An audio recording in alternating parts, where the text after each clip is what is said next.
నమస్తే. నేను మీ Malladi Venkataramana. Ramana journeys YouTube ఛానల్కి స్వాగతం. టూర్ టైమ్స్ వారితో శ్రీలంక రామాయణ యాత్ర 2025. ఇది నేను చేస్తున్న రెండవ ఎపిసోడ్. ఈ వీడియోలో మీకు హైదరాబాద్ రాజీవ్ గాంధీ ఇంటర్నేషనల్ ఎయిర్పోర్ట్ నుండి కొలంబోలో ఫ్లైట్ దిగే వరకు జరిగిన విశేషాలు తెలియజేశాను. వీడియోని పూర్తిగా చివరి వరకు చూడండి, లైక్ చేయండి. దాని ద్వారా ఇంకా కొంతమందికి ఈ వీడియో చేరే అవకాశం ఉంటుంది. ఉదయం 9 గంటలకి శంషాబాద్ ఎయిర్పోర్ట్కి చేరుకున్న మేము మా లగేజీలతో చెక్ ఇన్ మరియు బోర్డింగ్ పాసులు, ఇమిగ్రేషన్ కోసం ఎయిర్పోర్ట్ లోపలికి వెళ్తూ అప్పటికే అక్కడికి చేరుకున్న మిగతా ప్రయాణికులను పరిచయం చేసుకున్నాము.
అప్పటికే అక్కడికి చేరుకున్న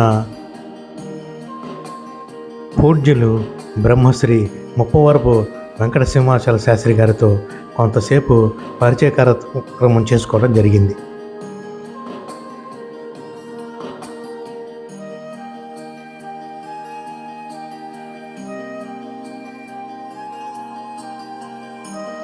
ఇదే సమయంలో శ్రీ రమేష్ అయ్యంగార్ గారు వస్తున్న అందరి ప్రయాణికులను వ్యక్తిగతంగా పలకరిస్తూ స్వాగతం పలుకుతున్నారు.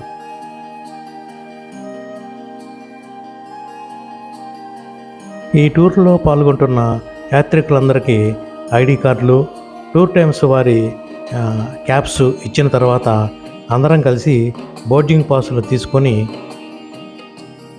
మాకు అలాట్ చేసిన గేట్ నెంబర్ 27 దగ్గర కొంతసేపు వెయిట్ చేశాము.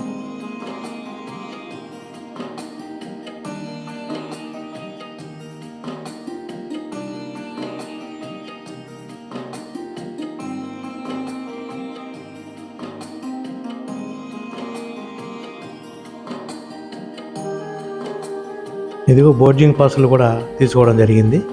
ఇక లోపలికి వెళ్ళి మనకి అలాట్ చేసిన గేట్ నెంబర్ 27A దగ్గర వెయిట్ చేయడానికి వెళ్తున్నాము.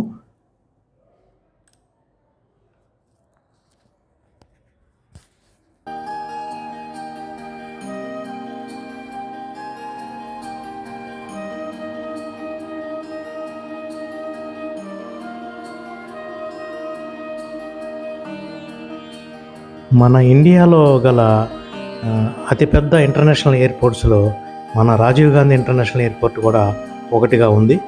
మీరు చూసుకోవచ్చు, లోపలికి ఎంటర్ అయిన తర్వాత ఈ విధంగా అనేక రకాల షాపింగ్ మాల్స్, లాంజ్లు ఎదురుపడ్డాయి.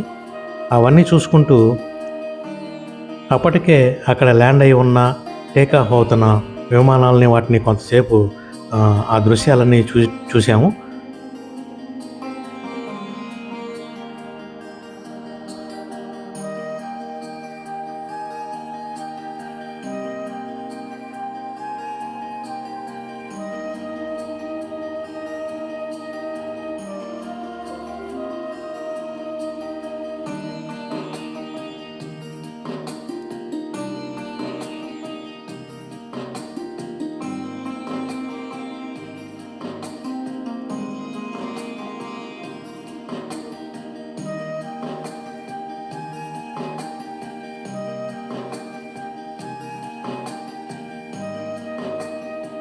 మధ్యాహ్నం 1:10 నిమిషాలకి అందరినీ శ్రీలంక ఎయిర్లైన్స్ వారి ఫ్లైట్ క్యాబిన్లోకి అనుమతించారు. అందరం కూడా క్యాబిన్లోకి మాకు కేటాయించిన సీట్లలోకి లోపలికి ఎయిర్పోర్ట్ ఫ్లైట్లోకి వెళ్తున్నాము.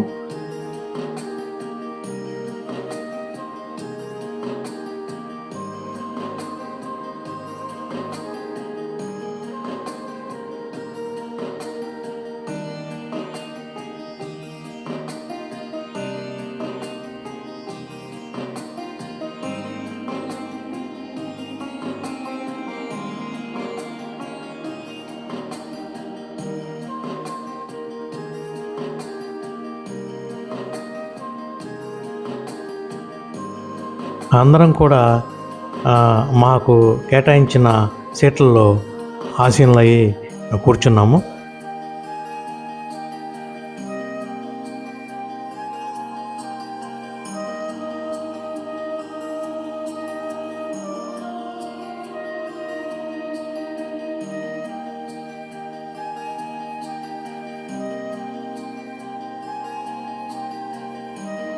సరిగ్గా మధ్యాహ్నం 1:40 ఫ్లైటు టేకాఫ్ అయ్యింది.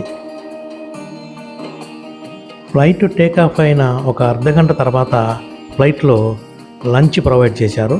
ఈ లంచ్లో jeera rice, mixed vegetable curry provide చేశారు.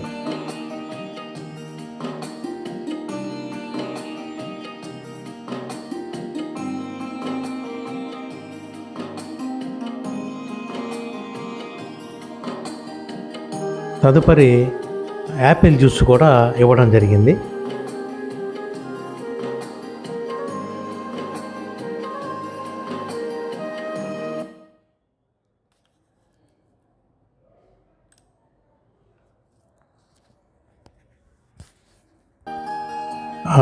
ఫ్లైటు సరిగ్గా మధ్యాహ్నం 2:45 కొలంబో ఎయిర్పోర్ట్లో ల్యాండ్ అయ్యింది.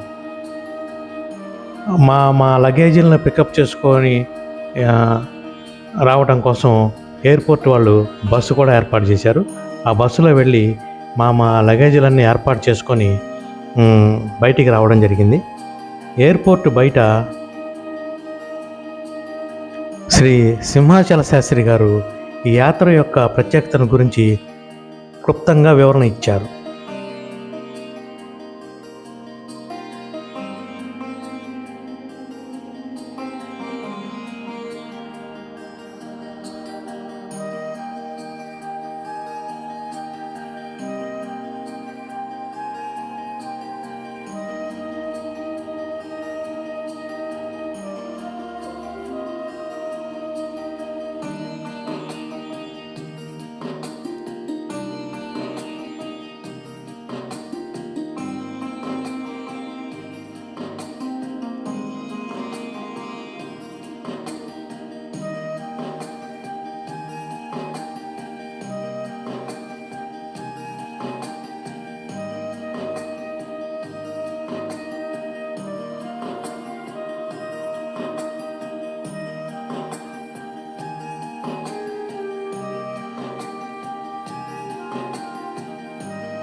ఇక బయటికి వచ్చిన మేము టూర్ ఆర్గనైజర్స్ ఏర్పాటు చేసిన 2 ఏసీ బస్సులు మరియు 2 12 సీటర్ వ్యాన్స్లో హోటల్ రూమ్కి బయలుదేరాము. మిగతా వివరాలు నెక్స్ట్ ఎపిసోడ్లో తెలియజేస్తాను. అప్పటి వరకు మీ మల్లాది వెంకటరమణ. నా రమణ జర్నీస్ యూట్యూబ్ ఛానల్ని లైక్ చేయండి, షేర్ చేయండి, సబ్స్క్రైబ్ చేసుకోండి. జై శ్రీరామ్.